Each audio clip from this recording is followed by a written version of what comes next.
Bonjour à tous, bonjour les amis.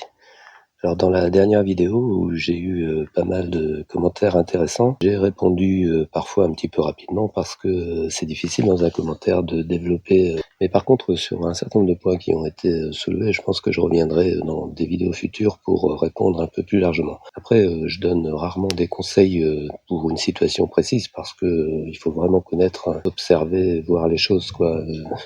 Et on connaît pas bien le contexte d'un autre jardinier, donc ce sera plutôt des réponses générales, mais ça permet d'aborder des problèmes particuliers comme par exemple les jardins inondés, la syntropie, tout un tas d'autres choses. Donc on verra ça par la suite. J'en profite aussi quand même pour remercier tous ceux qui me mettent des commentaires sur mes vidéos. C'est toujours avec plaisir que je les lis, que j'y réponds dans la mesure du possible si je peux y répondre, et ça fait toujours plaisir, ça motive et puis ça donne des sujets qu'on peut traiter par la suite. Revenons donc au second tour des semis, parce qu'ici, là, on regarde quoi? On regarde mon petit coin de courgette, qui justement, d'ailleurs, a été gagné sur la pelouse, donc il y a un an. Enfin, un an, c'était à l'automne. Et donc, je suis venu charger ici avec une épaisseur de feuilles mortes, tout simplement, sur la pelouse. Puis, bien, j'ai mis un petit peu de petit mélange là pour accueillir mes plantes de courgettes. Vous voyez que ça pousse quand même pas mal. Et puis, j'ai même d'ailleurs des pommes de terre. En fait, ce sont des pelures de pommes de terre qui sont reparties. En général, je les arrache parce que ça a finalement pas tellement d'intérêt là à ce niveau-là. Voilà, ça repart quand même très facilement la pomme de terre. Donc dans ce petit carré, j'étais venu implanter 4 pieds de courgettes et on voit qu'elles sont en train d'arriver. On va en manger cette semaine, mais elles ont quand même poussé très très lentement. Alors 4 pieds de courgettes et puis aussi, ce qu'on voit à côté là, c'est des yacons. Là, j'en ai même qui ont poussé plus vite. Alors le problème qu'on a cette année, c'est qu'il y a des légumes qui poussent plus vite les uns que les autres, et ça, c'est pas forcément ce qu'on espérait. Moi, j'espérais que les yacons prennent un peu leur temps comme d'habitude, et que les courgettes aient le temps un peu plus de se développer. Mais bon, éventuellement, les yacons, si vraiment ils m'embêtent un peu trop, j'en couperai une ou deux tiges. Alors ces courgettes, j'ai pas eu trop de mal, elles ont été implantées facilement et puis bon, je les ai protégées un petit peu comme je fais, c'est-à-dire j'ai mis un paillage là en chambre pour limiter les attaques des gastéropodes parce que en général ils aiment pas trop, mais bon sur une saison comme 2024 ça les gêne pas trop et ils finissent finalement par passer. Mais finalement sur cet espace elles ont bien repris puis elles se sont développées tranquillement. Alors on voit quand même qu'il y a quelques petites traces d'oïdium que j'ai repérées, vous voyez comme ici là. Je sais pas si on voit bien là parce qu'il y a pas mal de soleil. Alors bon, ça c'est pas trop grave, Le soleil revient et s'installe. Là, j'en ai un peu aussi. Ça disparaîtra. Alors faut pas confondre non plus parce qu'il y a des feuilles de courgettes qui ont un petit peu qui sont vertes et blanches, mais là c'est vraiment de l'oïdium. Je vois là c'est vraiment nettement ça. Et c'est un peu normal parce que on bascule de la chaleur à la pluie incessamment, et donc c'est vraiment favorable au développement de ces petits problèmes. Maintenant, je pense pas que ça touche beaucoup ma culture parce qu'on arrive quand même sur l'été, et puis en été, eh bien, il y a de fortes chances quand même qu'on ait un peu de chaleur. Donc pas de problème particulier pour ce petit coin de courgette qui va se mettre donc à produire tranquillement, et même sans doute à un moment donné qu'on en aura un peu trop. Mais par contre, je sais pas si vous vous rappelez l'année dernière, mais moi chez moi les courgettes elles s'étaient arrêtées assez tôt par rapport à d'autres saisons. Bon bah c'est un peu dommage quand on arrive en septembre par exemple et puis qu'on n'a plus de courgettes. Bon alors en général on est pas mal gavé de courgettes donc on peut s'en passer, mais c'est quand même bien d'en avoir un ou deux pieds. Et donc là, on peut encore début juillet ressemer un deuxième tour donc de semis pour les courgettes. Et d'ailleurs, on va voir que dans mon cas, j'ai eu des problèmes en général avec les cucurbitacées, sauf justement les courgettes. Pour les autres légumes, on va voir ce que ça a donné et pourquoi aussi le deuxième tour de semis va être intéressant. Par exemple, là, je vous montre ici mes 2 plants de concombres, c'est tout ce qui me reste là. J'en avais semé en fait 3, et en fait il y en a un qui a pas du tout été concerné par les attaques de limaces. Par contre le deuxième là qui est en train de reprendre, il a été tété, mais bon il reprend quand même. Puis bien le troisième lui il a disparu. Et puis bon on voit quand même qu'ils ont beaucoup de retard parce que ce sont des légumes qui apprécient particulièrement la chaleur. Alors ici c'est une petite annexe du potager, c'est une demi-butte là où j'accumule pas mal de matière végétale. Donc ça s'empile quand j'en ai trop. Généralement je viens mettre mes courges, c'est-à-dire tout ce qui est butternut, petit marron. Ben, vous voyez que finalement il me reste juste un plant, alors que j'en avais mis quand même 6 qui étaient protégés avec des bâtons, voilà, mais bon, comme je fais d'habitude, mais ça les a pas protégés que des attaques des stéropodes. Et même si on regarde ici, on s'aperçoit que ça a été attaqué un peu sur la tige. Bon, ça a permis quand même à la plante de survivre, mais on voit qu'elle a eu bien du mal pour s'en sortir. J'avais d'ailleurs 2 plants, parce qu'en général, je les sème par 2, ce qui me permet des fois d'en sacrifier un aux escargots, aux limaces. Mais là, bon, en plus, on a été absent pendant 3 semaines, et donc je les ai pas protégés vraiment, j'ai pas surveillé de près. Et le résultat, c'est donc un seul pied, alors c'est vraiment pas satisfaisant, hein. J'avais aussi dans mes bacs des concombres qui ont disparu. Là, j'en avais ici, j'en avais là. C'est complètement mangé. On voit aussi d'ailleurs un cyclanthère là que j'avais qui s'est développé puis qui a été tellement mangé qu'il a fini par crever. L'essentiel, c'est quand même mes plantes peut-être douces dans ces bacs qui ont survécu, même s'ils ont été un peu attaqués. J'ai laissé pousser de l'amarante. Hein. Ça, c'est de l'amarante qui s'est ressemée toute seule. Hein. C'est pas moi qui suis venu les semer. L'amarante, ça se ressème énormément facilement. Et l'année dernière, j'en avais un grand plan dans ces bacs, donc j'en ai à foison. Mais finalement, ça me gêne pas trop. Ça permet comme ça d'avoir un petit couvert. Et puis ceux qui veulent grignoter, ils ont des amarantes pour grignoter. Les amarantes, c'est pas ça qui va les gêner, d'autant qu'il y en a un paquet. Bon, après, ils grignotent aussi un peu les plants de patates douces, mais je pense que ça protège un peu. Puis là, c'est pareil, il faudrait quand même de la chaleur, quoi, pour que les plants de patates douces, ils puissent se développer vraiment, quoi. La même chose dans l'autre bac, là, où les plants de patates douces sont un peu plus développés, et les amarantes un peu moins. Mais sinon, on a la même association. Et puis ici, c'est pareil. J'avais un plant de concombre qui a été mangé. J'avais aussi un plant de kiwano qui a pas, voilà, que j'ai pas retrouvé. En fait, quand on est rentré, eh bien, il y avait plus rien. Donc, voilà, c'est un peu gênant tout ça. Alors le second tour des semis, eh bien voilà, il est un peu tard, me diront certains. Pour moi, je mise sur une fin de saison qui peut être aussi belle que l'année dernière, par exemple. Et puis, on ne sait pas, c'est un espèce de pari, mais ça vaut quand même le coup. Alors dans le fond, là, dans les godets verts, ce sont des concombres. J'en ai 3 autres qui sont pas sortis. Bon, donc là, peut-être que les graines n'étaient pas très bonnes, je sais pas. Ou alors c'est une autre variété aussi, donc peut-être qu'elle va sortir plus tard. Et puis devant, là, ce sont des butternuts que j'ai ressemés, il y a 2 qui sont sortis. Donc c'est pareil, ça commence tout juste. L'idée, c'est donc de pouvoir quand même en remettre un petit peu là sur la butte que je vous ai montré. Et puis ici, c'est un semis de courgettes. Alors bon, il vient d'être fait, donc ils ne sont pas encore sortis. C'est une autre variété de courgettes, celle que je faisais l'année dernière et que je faisais les autres années, la Nimba.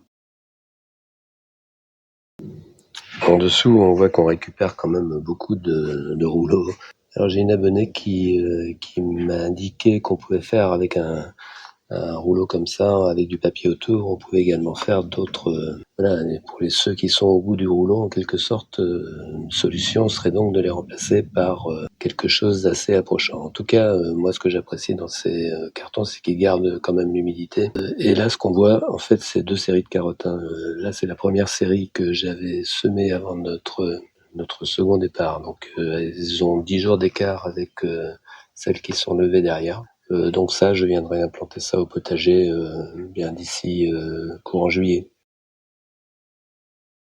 Alors, ce sont des légumes de fin de saison. Hein. On commence là. Là, c'est pas les semis de remplacement que j'ai fait sur les cucurbitacées. Les carottes, c'est vrai qu'on peut en faire un peu toute l'année, mais moi, je vais en faire. C'est ma deuxième vague et c'est là pour l'automne en fait. Normalement, si ça se passe bien, on pourra les récolter, disons au mois de novembre. Et puis ici, ce qu'on voit, ce sont des semis pour ma planche automne-hiver. Parce que bon, j'ai de l'ombre qui vient vite chez moi dans mon potager. Et je sème donc en général début juillet, voire fin juin. Alors je les ai semés fin juin, ces légumes-là. Alors qu'est-ce que j'ai? J'ai ici de la chicorée pain de sucre hein, que je fais tous les ans. Au milieu, c'est quelques blettes. Hein. Et puis sur la droite, ce sont des choux. Alors je ne me rappelle plus le nom. Je vais vous mettre ça en incrustation. C'est chou italien, mais je sais plus trop comment il s'appelle. Donc là, c'est bien levé, hein. Il y a pas de souci. Moi, je procède comme ça. Je fais ça par barquette et puis j'ai mon petit système d'arrosage intégré anti-moustique qui me convient parfaitement pour l'été et pour ce genre de semis.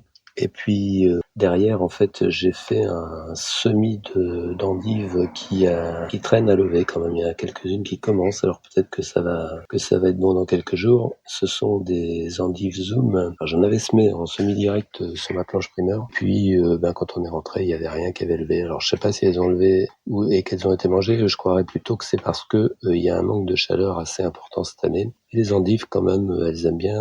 Enfin, surtout, je pense la variété Zoom, là, elle a besoin de chaleur. Alors dès le début de l'été, il faut vraiment se dire si on veut avoir des légumes automne-hiver, eh bien il faut y penser et puis il faut les semer. Donc là, on peut avoir toutes les variétés choux possibles. Les blettes, là, moi j'en fais quelques-unes parce que je trouve que c'est intéressant d'en avoir en fin de saison, même s'il y en a des fois qui se ressèment toutes seules. Elles passent l'hiver tranquille, on en a aussi au printemps. Puis bien la chicorée pain de sucre, chez moi c'est un classique hein, pour des chicorées qui supportent bien le gel et qu'on retrouve en principe en hiver et voire au tout début du printemps. Puis pour les endives, bien là, on verra si ça marche, mais là c'est plus pour une récolte des racines donc à l'automne et puis une production dans une caisse à l'obscurité pendant l'hiver. Alors on est le 28 juin et je vous montre une petite expérience que je vais mener cette année. Là c'est donc une plaque alvéolée avec un certain nombre de semis. Ici sur les quatre premières rangées j'ai du trèfle incarnat, sur ces deux rangées là j'ai de la facélie et ici sur les 5 j'ai de la luzerne. Bon, la facélie, le trèfle incarnat c'est des graines qui me restaient. Et ça, la luzerne, j'en ai récupéré cette année. Et donc, je vais venir ensuite, bien sûr, recouvrir de terreau et puis je vais bien arroser ça et mettre ça à mi-ombre parce qu'en été, il faut les semis, pas les mettre trop au soleil direct parce que ça sèche trop vite, surtout dans des plaques comme ça. Pourquoi je fais ça? Alors bon, ici, j'ai la luzerne, le trèfle incarnat, ce sont des légumineuses, c'est-à-dire des plantes capables de capter l'azote de l'air, donc d'aller chercher une ressource en azote gratuite. Et puis bon, la facélie, c'est une autre plante, voilà. Et l'idée, c'est un petit peu, non pas de faire comme j'ai fait l'année dernière, ça n'a pas été très concluant, j'avais semé du trèfle incarnat et de la facélie. Et en réalité, c'est la bourrache qui s'est ressemée toute seule en grosse quantité et en fait j'ai eu un peu de trèfle incarnat. D'ailleurs j'ai remarqué qu'il supportait des gels parce qu'on a eu des gels à -5. Bon, donc ces plantes-là, Facélie elle est gélive, le trèfle incarnat peut-être moins, et puis la luzerne dans ma région elle peut passer tranquillement l'hiver. Donc je peux faire des couverts temporaire avec la facélie et le trèfle incarnat au moins, et là je peux faire des couverts permanents si je souhaite avec la luzerne. Alors l'intérêt de ces plantes en couvert, eh bien pour la luzerne par exemple, c'est une plante qui est capable d'aller explorer des horizons en profondeur importants. Elle fait des racines très puissantes. Ça a un intérêt parce que le jour où on la détruit, eh bien on a amené de la matière organique en profondeur, et puis aussi elle ne rentre pas directement en concurrence avec les légumes qui sont en surface. L'idée c'est de faire donc par exemple la luzerne, je compte l'installer sur ma planche d'hiver entre les rangs de légumes, pareil en rang, ce qui est plus facile à gérer en fin de compte. Donc je me suis fait à l'idée que c'était plus simple de gérer en ligne un peu comme si c'était des légumes et puis de voir un petit peu comment ça va se passer. Donc tout ça, je vous montrerai ça bien évidemment. En fonction des résultats, on pourra regarder ce que donne cette petite expérience de couvert.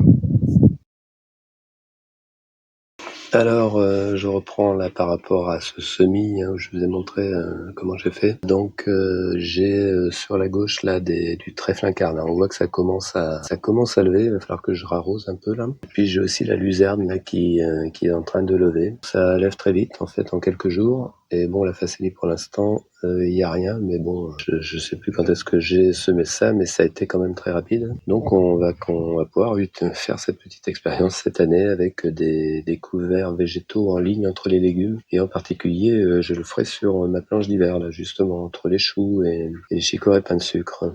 L'été, on se dit, oulala, mais cette année, en fait, on n'a pas encore énormément de récoltes. Et à part les courgettes là qui arrivent, les tomates, c'est encore un peu juste. J'en ai bien ici, même qui commencent à rougir, mais ce sont mes boutures que j'avais passées, qui étaient restées dans la maison cet hiver, et donc elles ont pris effectivement pas mal d'avance. Mais pour le reste, les tomates, je vous montre ici la Bloody Butcher qui est chez moi la plus hâtive. Elle a encore, c'est encore ce plan est le plus beau en pot là que j'ai. Donc les tomates, bien on attendra encore. D'ailleurs c'est remarquable si vous voyez ici, j'ai du basilic là, du basilic citron là. Finalement le basilic il s'est pas trop mal porté cette année. J'avais un peu peur avec la saison humide, froide, quand même. Bon, pas non plus extraordinaire. Il y a quand même, on voit qu'il a un peu souffert du froid. Mais ce qui est remarquable, c'est que par rapport ici au plant de tomate, le basilic est aussi haut. Alors, en général, le plant de tomate, il devrait être à cette hauteur-là, quoi. Donc voilà, c'est une année un peu particulière. On voit pareil ici les basilics. Les autres basilics là qui sont également pas mal, et un peu plus loin également. Alors vous voyez aussi là que j'ai mis un paillage important là dans mes pots à partir d'une taille de haie. Ce que je voulais vous montrer, en fait, c'était pas ça, c'était un semis de laitue. En fait, ça c'est de la cressonnette du Maroc. Et on voit que il y a, je sais pas ce que c'est, des limaces, des escargots qui sont passés par là, mais il y a de la bave qui reste encore. Et ça fait quand même des dégâts, quoi. Enfin, il m'en reste quand même assez. Hein. Je n'ai pas non plus une très grande surface, mais il faut que je fasse attention pour pas que il me dévore tout ça quand même. Je les change de place de temps en temps. Voilà, c'est une façon de tromper l'ennemi. Alors les laitues, on en consomme, mais il faut les remplacer. Il faut penser à en ressemer régulièrement si on va en avoir. Il faut faire ça à peu près tous les 2 mois. Parce que vous voyez comme ici, là, qu'il y en a beaucoup, mais bon, il y en a pas mal. On voit en particulier sur le premier rang où il y en a qui sont déjà montés. Alors après, même à ce stade-là, on réussit encore à en retirer quelque chose. Hein. Bon, j'ai les rouges grenobloises au milieu là, qui elles sont pas encore montées, mais ça va certainement pas tarder s'il vient aussi de la chaleur. Puis là, j'en ai des petites pierres bénites, je sais pas trop ce que ça va donner. Mais en tout cas, si on veut avoir des laitues, il faut en semer régulièrement. Alors ici, je m'étais dit, finalement, j'avais pas grand-chose à mettre, donc j'avais mis ces 3 rangs de laitues différentes. Hein. Puis moi, ça me change un peu parce qu'on fait beaucoup de laitue à couper, et donc de temps en temps, c'est bien aussi de faire de la laitue avec la pomme, mais bon, c'est plus délicat. Des fois, ça monte, voilà. Et puis moi, je l'ai fait quand même assez serré. Hein. Et comme on n'était pas là, je suis pas passé pour en retirer et pour leur laisser plus d'espace. Hein. Ce qui peut expliquer aussi une partie pourquoi elles sont montées comme ça. D'un autre côté, la densité, c'est très bien aussi parce que ça permet comme ça de couvrir le terrain. Avant, d'abord, il en reste un. Ici, il y avait des radis au milieu. On a mangé quelques-uns, mais ça n'a pas été terrible. C'est eux, en fait, qui ont été mangés par les limaces. C'était le sacrifice des radis pour sauver les laitues. Puis ici, après, je viendrai mettre mes carottes et puis je viendrai repiquer mes poireaux. Donc, il faut penser à cette saison automne-hiver dès maintenant. Alors on termine cette vidéo justement sur mon semis de poireaux que j'avais fait, je ne me rappelle plus quand, mois de mars ou avril, je sais plus. Bon, qui est moyen, pas non plus ridicule, mais c'est quand même petit. Alors il y a un petit peu de rouille aussi, on voit là. De toute façon, je couperai une partie du feuillage quand je les repiquerai. Donc ça, bien voilà, ça sera repiqué sur la planche qu'on a vue là où il y a les salades avec les carottes. C'était une association carottes poireaux que je trouve assez intéressante. Ça fonctionne bien chez moi. Et puis ici, les choux, les chicorées, je viendrai repiquer ça sur la planche où j'ai actuellement des pommes de terre. Hein. Donc c'est pareil, je les récolterai en général, je fais ça vers la mi-juillet. Et ensuite, je viendrai mettre ces plants pour l'automne-hiver. Donc n'oubliez pas, c'est maintenant que ça se joue, les plantations automne-hiver, c'est des choses que parfois on oublie. Et si vous voulez faire vos semis, il faut le faire voilà, suivant aussi l'exposition de votre potager. Hein. Si vous avez des zones d'ombre comme moi, ne tardez pas parce que quand le jardin passe à l'ombre, ça pousse moins vite. Voilà, cette vidéo est maintenant terminée. Je vous dis à la prochaine vidéo. Portez-vous bien.